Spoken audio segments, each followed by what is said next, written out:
ہم نے اپنے رب کو پسے پش کیوں ڈال دیا؟ کیوں فراموش کر دیا؟ ہمارا اللہ سے تعلق جوڑنے کے لیے 1,24,000 انبیاء کرام آئے، صحابہ کرام نے ڈیوٹی دی، ائمہ کرام نے ڈیوٹی دی، محدثین نے ڈیوٹی دی، اولیاء کاملین نے ڈیوٹی دی۔ کہیں داتا صاحب، داتا گنج بخش علی اجمیری، کہیں خواجہ معین الدین چشتی اجمیری، کہیں بہاؤالدین نقشبند، کہیں مجدد الثانی، کہیں غوث اعظم، کیسی کیسی ہستیاں عطا فرمائیں یہ اللہ والے۔ ہم کہتے ہیں، ہم پیروں کے بارے میں یہی سوچتے ہیں، پیجیے میرے لیے دعا کرو۔ لوگوں کے ذہن میں پیروں کا کام دعا کرنا ہی ہے، پیجیے میرے لیے دعا کرنا۔ جب دعا کی لوڑ ہو اس وقت پیروں کے پاس جاتے ہیں، اس کے علاوہ پیروں کے پاس جانے کی ضرورت نہیں محسوس کرتے۔ دوستو پیروں کو ہم کہیں نہ کہیں، پیر ہمارے لیے دعا کرتے رہتے ہیں، پیر ہمارے لیے دعا کرتے رہتے ہیں۔ نہ جانے ان کے ہاتھوں دعاؤں کی برکت سے نہ جانے کتنے بڑے عذابوں سے، مشکلات سے ہمیں اللہ تعالیٰ بچا کے رکھتا ہے۔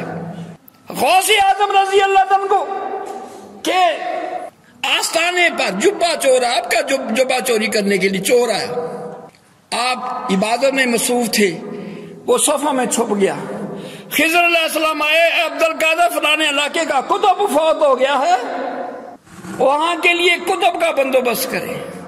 ڈیوٹیاں لگتی ہیں، اللہ والوں کی ڈیوٹیاں لگتی ہیں، ورنہ سارے لاہور جی کٹھے ہو جائے، سارے غوث اعظم ہی تھے، غوث اعظم بھی تھے ہوں، فرید الدین گنج شکر بھی تھے ہوں، ہاں جی، خواجہ معین الدین چشتی بھی ادھر لاہوری ہوتے، ادھر آئے حاضری دی، پھر ڈیوٹی لگی ادھر اجمیر شی میں، ایک جگہ ڈیوٹیاں۔ فرمایا فلانے علاقے کا کتب، اللہ کا ولی فوت ہو گیا، وہاں کے لیے کتب کا بندوبست کریں۔ یہ روحانی نظام ہے، اللہ والے ہی جانتے ہیں۔ فرمایا صبح اس وقت اللہ کا شان کے وہ جبہ چور کے علاوہ بندہ ہی کو ان کو پاس ہی جہاں ہزاروں کا مجمع، لاکھوں کا مجمع ہوتا تھا، اس وقت جبہ چور کے علاوہ پاس بندہ ہی کو بھی تھا۔ آپ نے فرمایا صبح ہوگی تو وہاں اس اللہ کے لیے کتب کا بندوبست کر دیں گے۔ فرمایا اگر صبح تک وہ علاقہ تباہ ہو گیا، غرق ہو گیا، اس کا پھر ذمہ دار کون ہوگا؟ اللہ کے ولیوں کا سایہ۔ وہ تہجد کے وقت ہم سو رہے ہوتے ہیں، وہ جاگ رہے ہیں، وہ ہمارے لیے ہم دعائیں کر رہے ہوتے ہیں بے لوث۔ ہمیں نہیں پتا ہمارے لیے دعائیں ہو رہی ہیں، ہمیں نہیں پتا ہمارے پیچھے کون دعائیں کر رہا ہے، نہ جانے ہمارے اوپر کیا آفتیں مصیبتیں آنے والی تھی۔ اس مرد کلندر کی دعا سے وہ بلائیں ٹل جاتی ہیں۔ فرمایا اگر وہ علاقہ غرق ہو گیا، تباہ ہو گیا اللہ کے ولی کے سائے سے محروم ہونے کی وجہ سے، پھر اس کا ذمہ دار کون ہے؟ فرمایا جاؤ جو صفوں میں چھپا ہوا اس کو لے جاؤ۔ چور نے تو سوچا تھا شاید عبد القادر جیلانی رحمۃ اللہ کو نہیں پتا چلا، فرمایا جو صفوں میں چھپا ہے اس کو لے جاؤ۔ ایک رات کا بھی انتظار نہیں فرمایا خضر علیہ السلام نے۔ تو دوستو میرے عرض کرنے کا مقصد، ہم پیروں کو دعا کے لیے کہیں نہ کہیں، ہمارے لیے دعائیں وہ فرماتے ہی رہتے ہیں۔ یہ سن 65 میں جنگ لگی نا انڈیا پاکستان کی، تو بہت سے ادھر بمباری کے لیے وہاں اسلحہ دیا گیا۔ ان پائلٹوں کو سے پوچھا گیا بھی اتنے تمہیں بم دیے کہاں پھینکے آ جاتے ہو؟ یہ عام مشہور بات۔ انہوں نے بولا پتہ نہیں، ہم بم پھینکتے ہیں ٹکانے پر، کوئی صبر چولے والے ہیں ان کو اپنی جولی میں لے دیتے ہیں۔ عام پرانے بزرگوں سے بولے یہ باتیں عام مشہور ہیں، صبر چولے والے ہیں وہ ان کو اپنی جولی میں لے جاتے ہیں، نہ جانے وہ کدھر جاتے ہیں۔ یہ ان کے پائلٹوں کا یہ کہنا تھا۔ ان اللہ والوں کا ہمارے اوپر سایہ۔ اللہ والوں کی ڈیوٹی ہے کہ لوگوں کو اللہ سے ملانا، اللہ سے تعلق جوڑنا۔ اللہ اللہ کیے جانے سے اللہ نہ ملے، اللہ والے ہیں جو اللہ سے ملا دیتے ہیں۔ دوستو رجب شریف کی برکتیں ہم بیان کر رہے تھے، اب جا رہا ہے تو 27ویں رجب کی بڑی برکتیں، اس کا روزہ، اس کی شب بیداری۔ انگریزی میں پہلے دن آتا ہے رات، انگریزی صاحب سے پہلے کیا آتا ہے دن، بعد میں کیا آتی ہے رات۔ اسلامی لحاظ سے کیا ہوتا ہے پہلے رات دن بعد میں۔ آج 27ویں رات ہے، 27واں دن کل ہوگا نا۔ 27ویں رات کی فضیلت، قربان جائیں آقا علیہ السلام نے کیا کچھ اپنے غلاموں کے لیے برکتوں اور عنایات کے خزانے نچھاور کر دیے، کوئی جولی بچھانے والا ہو، پھیلانے والا۔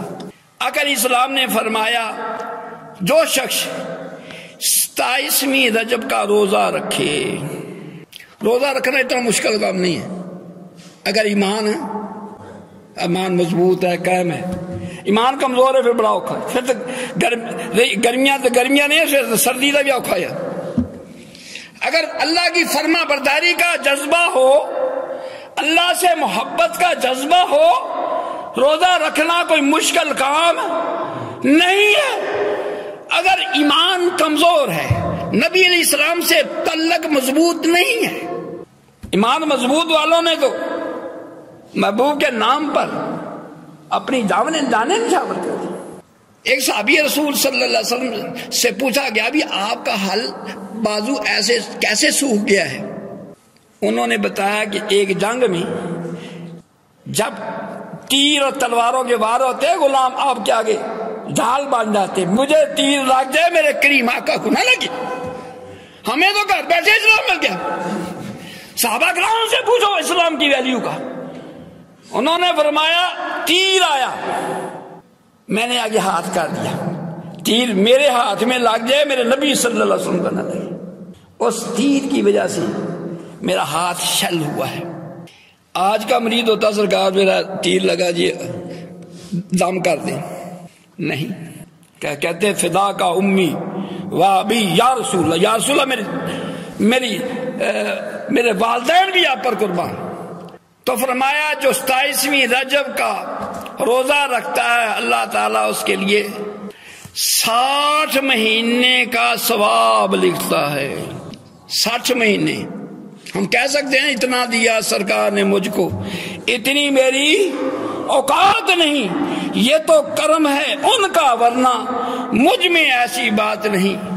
حضرت ابو ہریرہ رضی اللہ تعالیٰ عنہ اور حضرت سلمان فارسی رضی اللہ تعالیٰ عنہ روایت فرماتے ہیں کہ نبی علیہ السلام نے فرمایا رجب میں ایک رات اور دن ہے، جو اس دن کو روزہ رکھتا ہے اور رات کو شب بیداری کرتا ہے۔ کوئی بندہ کسی شادی پر گیا، شادی کے لیے رات جاگتا رہا نا، کسی دوست کے پاس گیا، دوست کے پاس بیٹھا بیٹھا سے رات بیت گئی، یار اللہ سے بھی تو کوئی دوستی ہونی چاہیے نا، اللہ سے بھی تو پیار۔ کسی دوست کی شادی پر ساری رات جاگتا رہا، کسی رشتہ دار کی شادی پر ساری رات جاگتا رہا، اللہ کی دوستی میں کبھی جاگ لینا چاہیے۔ فرمایا کہ رات کو شب بیداری کرتا ہے تو اللہ تعالیٰ اس کو 60 برس کی عبادت کا ثواب لکھتا ہے، عطا فرماتا ہے۔ اور دوسری جگہ فرمایا کہ رجب میں ایک رات اور دن میں رات کو روزہ رکھا، دن کو روزہ رکھا، رات کو شب بیداری کی، تو اللہ تعالیٰ اس کو اتنا اجر دیتا ہے، اتنا اجر دیتا ہے گویا کہ اس نے 100 برس روزے رکھے۔ اور شب بیداری کی، روزے بھی رکھے، رات کتنی شب بیداری کی؟ ایک رات، اجر ملا 100 سال رات شب بیداری کا، روزہ رکھا ایک، ثواب ملا 100 سال کے روزوں کا۔ تو اللہ تعالیٰ ہمیں توفیق نصیب فرمائے اور آقا علیہ السلام کی عنایات سے مالا مال فرمائے۔